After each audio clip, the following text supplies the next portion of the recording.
You are Locked On Ole Miss, your daily podcast on the Ole Miss Rebels. Part of the Locked On Podcast Network, your team every day. Thanks again for making the Locked On Ole Miss podcast your first listen every day. We're free and available wherever you get your podcast, including YouTube. We're part of the Locked On Podcast Network, your team every single day. Hello, I'm Stephen Willis from the Locked On Ole Miss podcast. He is Brian Smith, the Locked On recruiting czar, to come here and educate all of us people. And he is brought to you by LinkedIn. They're the college football recruiting sponsor across the Locked On Podcast Network. LinkedIn Jobs helps you find the right qualified candidates you want to talk to faster. Post your job for free at linkedin.com/lockedoncollege.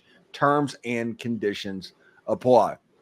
So, Brian, we are getting ready to get into the football season. By the time this video airs, we're roughly 3 weeks away from Ole Miss kicking off against Furman, and Florida State will have had a game a week earlier. We are getting really close.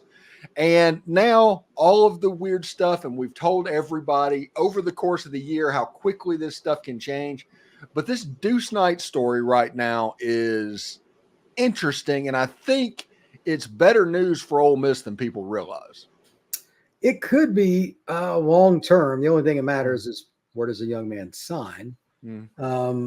Auburn thinks they're going to flip him. They might. I'd heard it was going to be this week, etc. Deuce is not the most consistent kid on what's going to happen. He mulls things over and sometimes extends what he's going to do. That's his nature. But Ole Miss is involved. They've had him on campus. I know Notre Dame's still involved. I don't know if they'll stay in it. That's not necessarily their nature with how they recruit, but they are for now at least. They're the wild card, as goofy as that sounds, because that's where he's committed. But then Auburn, I expect him to flip to sometime in the next couple of weeks. But does that even matter?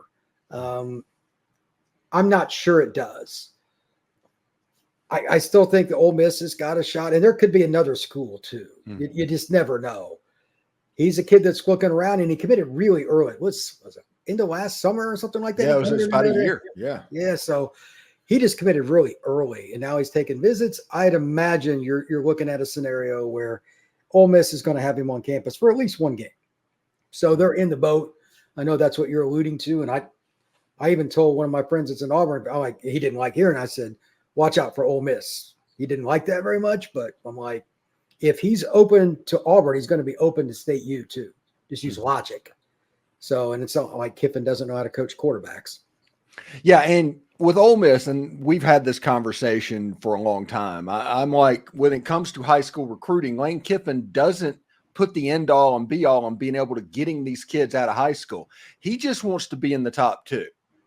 And with a player like Deuce Knight, who has been committed to Notre Dame, who has taken visits there over the course of the year, he was almost always in South Bend. It was important for Lane Kiffin and Ole Miss to get that spell broken. And I do think if he transfers over and commits to Auburn, I think Notre Dame is going to dip out. I think that spell is going to be broken. And then it doesn't matter if he signs out of high school with Auburn or if he gets homesick and transfers away. Ole Miss is going to end up in that top two. That's kind of where I'm at too. I don't know what Auburn is going to do for sure, but I've heard they're going to take another portal quarterback. So Deuce would have his shot as a sophomore, but we'll see if he adapts. It's not like Auburn's not recruiting receiver well. They certainly are. Excuse me, but that's not home. It's another option. I mean, I live in Auburn. It's a great community, but I don't know if he's enamored with it because it's the new toy or what it is, but they've done a good job of recruiting him. But I don't know what his final resting point is on what do I want. I've never figured that out. So this recruitment could go to National Signing Day.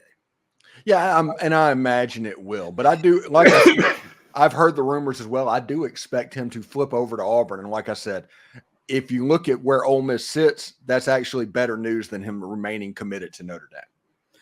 That's kind of my feeling too. But again, Deuce is hard to figure out. And follow the visits and all that. And I don't think all the visits are reported. So that's kind of hard as well. I'm curious to see what he does this for. You can't hide on a Saturday. So that's the thing. Will he take visits to any other schools, Auburn or anybody else? I have no idea.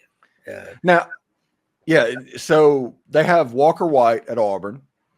They picked him up. They have a couple other quarterbacks. The path to the starting position is a little bit easier at Auburn because if you Ole went Miss is to loaded. Ole Miss's quarterback room, it's silly because Austin Simmons is a redshirt freshman, and I think he's going to open some eyes this year personally. That's that might be the biggest point. I know Auburn's depth chart out of the three schools is the easiest to climb. Deuce knows that CJ Carr is probably going to be the quarterback in 2025 for Notre Dame. That I know is not helping the Irish. He's just really good. So it is what it is. But if that's the case, why are you visiting Ole Miss? It's not like he doesn't know their depth chart better than anybody. He lives in Mississippi. So I don't know, man. We'll see what Lane does. Who do you think is on that topic? Who do you think is the most likely starter if, God forbid, the starting quarterback goes down for an extended period? Who would he be most likely to put in the lineup? I think if for God forbid, knock on wood, if Jaxson Dart went down this year, I think Walker Howard has the advantage for this year because he's an older guy. He's an extremely talented quarterback. But if you develop the quarterback into the spring and waiting for the quarterback that wins the job next year, I think that's advantage Austin Simmons. That's the thing. Like, I know Austin, I'm a little more biased towards him. He's a great young man, but he's got such a big arm, and he's one of the smartest kids I've ever been around. I mean, he graduated high school 2 years early. So that's not a normal thing. I'm curious to see how that plays out because most of the time you go through a season, you're going to have a quarterback get banged up for at least half game or whatever, and so he's got to play. Does that player come in and, impress? Ole Miss has got plenty of skill guys to throw the ball to. That's for certain. And now the question is, who's going to be the one delivering it if Jaxson has to step out for even a series? Yeah, I think what is going to happen, and Lane has done this at the starting quarterback position while he was at Ole Miss, is the backup quarterback for Furman and the backup quarterback for Middle Tennessee State. They might alternate each and every week of who the number two of going in the game is, so that he can make it through that transfer portal window and get to the actual competition of spring to see who wins that. That's my opinion on it. I think you have to kind of open it up in the spring because they've got enough skill talent now and they've got their NIL money lined up. They can be a top 5 team in the SEC pretty consistently, but you can't miss a quarterback. You got to give chances to everybody, and you're going to lose somebody. One of those guys will leave. It is what it is. That's just part of the game for every school, and Kiffin knows that, so it'll take care of itself. Yeah, it's one of those situations. There's going to be a quarterback competition. It's going to be probably one of the best quarterback competitions that Ole Miss has ever had between those two quarterbacks. But if a player leaves after spring, whether it be Austin Simmons or Walker Howard, that is because that player knows that the other one is better. If that happens, it's just tip your cap and you move forward on where you attend school. Yeah, and then it becomes AJ Maddox as the backup going into 2025. And if they could somehow swing Deuce Knight, it would be AJ Maddox and Deuce Knight for potentially the backup quarterback in 2025. I would imagine Maddox would have a big advantage with the playbook, but Deuce is really talented too. You never know. Yeah, it should be really interesting. Anyway, thanks again for making the Locked On Ole Miss podcast your first and listen every day. When we come back, we'll talk about Shakai Mills-Knight.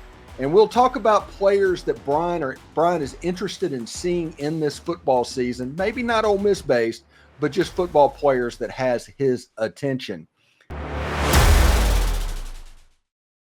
Game Time is the place to get your Ole Miss tickets. They have killer last minute deals, all in prices, views from your seats, and the lowest price guarantee. They take the guesswork out of buying Ole Miss tickets. Now, Vaught-Hemingway, as we all know, does not really have a bad seat in there, but through Game Time, you get a visual of exactly how the view will be from every seat you sit in, and that is before you buy. They have the lowest price guarantee, event cancellation, job loss protection, all that customer service stuff that makes them great. So take the guesswork out of buying Ole Miss tickets with Game Time, and then with this being the most anticipated season in the Ole Miss history, I might be able to help you out with tickets as well.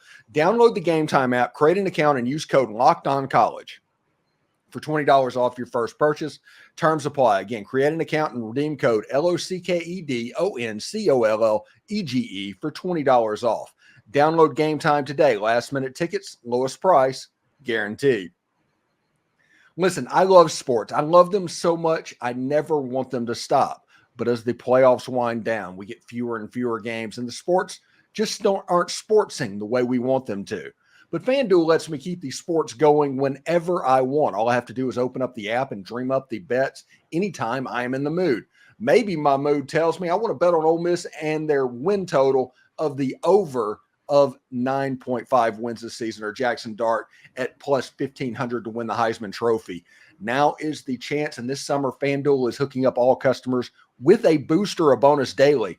That's right. There's something for everyone every day, all summer long. So head on over to FanDuel and start making the most out of your summer. FanDuel, it's an official sports betting partner of Major League Baseball. Are you watching Fox Sports or ESPN on your TV all day and you have to turn down the volume with all of that screaming and shouting? Make the switch to Locked On Sports today. It's a free 24/7 sports streaming channel programmed for you each and every single day to bring you the biggest stories without all of that screaming. Locked On Sports today brings you can't-miss analysis, opinions, and news, all streaming 24/7 on YouTube or the free Amazon Fire TV channels app, part of the Locked On Podcast Network, your team every day. Also, go to the Locked On College Sports live stream out there. I think this show, the Locked On Ole Miss podcast, has been on there just about every single day, and it's a really cool thing. Well, not for everybody that has to see my ugly mug. But, Brian, how you doing, bud? Doing well, man. Ready for high school football season. It's a lot of fun to go out to these practices and stuff. There's a lot of kids, man. It's a lot of fun. Are you you said you were at the point where is Georgia having a scrimmage this weekend? Is that what's going on? Like a Georgia high school? Oh, they had one last week. Like Georgia, they don't turn it off. Like they have padded camps in July. That state is by far the most advanced with high school football. There's no second place. And it's why that state is number one right now per capita for the NFL. So they just play year round. But Warner Robins is playing Columbus Carver, if I remember right, this weekend, and it's either them or it's something like. There's several other opportunities, but there's a bunch of good football this weekend. I'll probably go somewhere. Have they done Corky Kell yet, or is that coming up? That's coming up. Okay, that's always a really good thing for everybody that don't know the Corky Kell Classic. There's usually one game from each classification. They play it. Well, they used to play it at the Georgia Dome. Maybe they played at Mercedes-Benz now or something like that. But yeah, it's really, really, really good football. They just go all day from like 9 in the morning until like 9 at night. Yeah, it's a long day. I've been to it before, and that is a lot of people, brother. A lot of good football, though. Yeah, the last time I was there, and just thinking about that area and what was going on, I was right in the heart of Robert Kimdichie. He's going to end up at Ole Miss. That's where he's going to go. That was the conversation that was happening in the press box that day. Well, he was a beast, and he ended up in the NFL. Yeah, good player. Anyway, so a couple of players that we're still waiting on commitments from to Ole Miss or other schools, wherever they decide to go.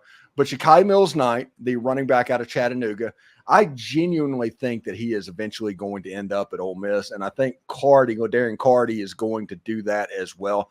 But have you heard anything about an announcement timetable or anything about that? I haven't heard any specific date. I know that like Auburn and other schools are still trying to contact these kids. Florida State's probably still messing around with Carty, but I think everybody kind of knows they're both going to Ole Miss. I just don't know what day it is. This stuff gets planned out for people that don't know this to try to maximize coverage for the schools, and Ole Miss is no different. I'm sure Kiffin has a reason for whenever he wants him to, and then the kid's got to have his family available. That's why so many announcements are on Saturdays. But it'll be within the next 2-3 weeks would be my guess for both players. Yeah, and then they can concentrate on football and get ready for the Baylor school to play that Tennessee private school football that's so advanced that is like light years above their public school program. It's just bizarre that Tennessee is that way. Well, the Baylor school is a boarding school too. They Mm. got kids from Canada. They got kids from, Georgia, all over. They kick the bejesus out of a lot of teams. Yeah. It's really interesting, by the way. Whenever I was working at Channel 4 in Nashville, doing video up there, I'd go out and shoot high school football. And part of it was the private schools, obviously, in the Nashville area. And one of them is Innsworth. Innsworth is Really what we called Innsworth is we called it Hogwarts. That's what it looked like when you drove up on it. It is like, what is going on? It's like going into Hogwarts. Yeah, that place got a lot of money, brother. It's a Yeah. little bit different, to say the least. Yeah, it's kind of for anybody that's curious about it, the buildings are like of that hokey stone stuff. If you know how they build their buildings, that's how they built them up. But yeah, the private school football in Tennessee is just different. It's really different. Yeah, it is, and that's part of it, man. Mhm. If you're going to have a good in-state college football program, and like UT pulls from there, but so is Bama, so is Ole Miss, and so is everybody else. Everybody recruits Nashville and McCallie School and stuff. They got good players. Yeah, and I think McCallie, Vandy has a commit from a 4-star safety out of McCallie. Yeah. Vanderbilt? Wow. Vanderbilt. Yeah. Everybody's waiting on him to flip now, but for the moment, he is committed there. That's great. I hope he goes there just because I think it's cool. I don't even know who it is, but that's wild. Good for him. They have for what everybody knows, Vandy has never signed a top 100 player in their history. So yeah, whenever they get a 4-star, it's parade worthy on that campus, I do believe. So, hey, this season, what's some of the prospects that you were looking forward to watch? Not necessarily Ole Miss, but whenever you're going out to games and everybody, who are some kids that you just want to see how they progress and what they look like? Are they as good as you think? Possibly Deuce Knight, possibly Akylin, a couple Mississippi kids that I just think are both really, really talented. But there's a lot of kids in the greater Auburn area where I live. Malik Autry plays at Opelika. He's 6'5", 325 pounds. He's a defensive tackle. Naeem Offord from Parker High School, the corner committed to Ohio State from Parker High School in Birmingham. He might be the best corner in the country. I really, really want to see him play. And then there's a smattering of underclassmen too. And then like Justice Terry over in Manchester, Georgia. I don't have to go far. IMG's coming up to Phoenix City Central this year too. So, I mean, I'm set for Bear. Yeah, you don't even have to go down to the state of Florida. No, I mean, I might, but I mean, for the most part, like this area, the Alabama-Georgia border area, not surprisingly, because of the two programs that are so dominant for the two states, it's loaded. And Georgia, Florida State, even Ohio State. Now everybody recruits here in addition to Alabama and Auburn. It's really good football. Yeah, it's really interesting stuff. And just be safe whenever you get out there recording and covering all these players. But thanks for everybody for making Locked On Ole Miss your first listen. We have the most perspective surrounding Ole Miss sports. It's one of the many reasons why we're the #1 Ole Miss podcast out there. And thank you for your support on that. Now you can become a Locked On Ole Miss insider, and what is sure to be the best way to follow Ole Miss sports, and certainly the easiest. Basically, when Brian gives me little nuggets of information, which he is known to do, I'm going to put it on the insiders line. They're going to be the one that gets it. I'm not just going to dump it on Twitter, but we can use it that way. There's a 14-day free trial, and if you use promo code FALLCAMP, all one word, you'll get the next 3 months for about $1 a month. The link is down in the description. Check it out. It is the future of college sports coverage. What do you got going on this weekend, buddy? Well, I'm trying to decide on where I'm going to go. I mean, there's options. Just going to need to check the weather forecast and figure it out. But I'm going to go see somebody, and I'm looking forward to it. All right. Take care, Brian. Brian Smith, the Locked On football recruiting czar in the house. Take care, bud. Thank you, sir.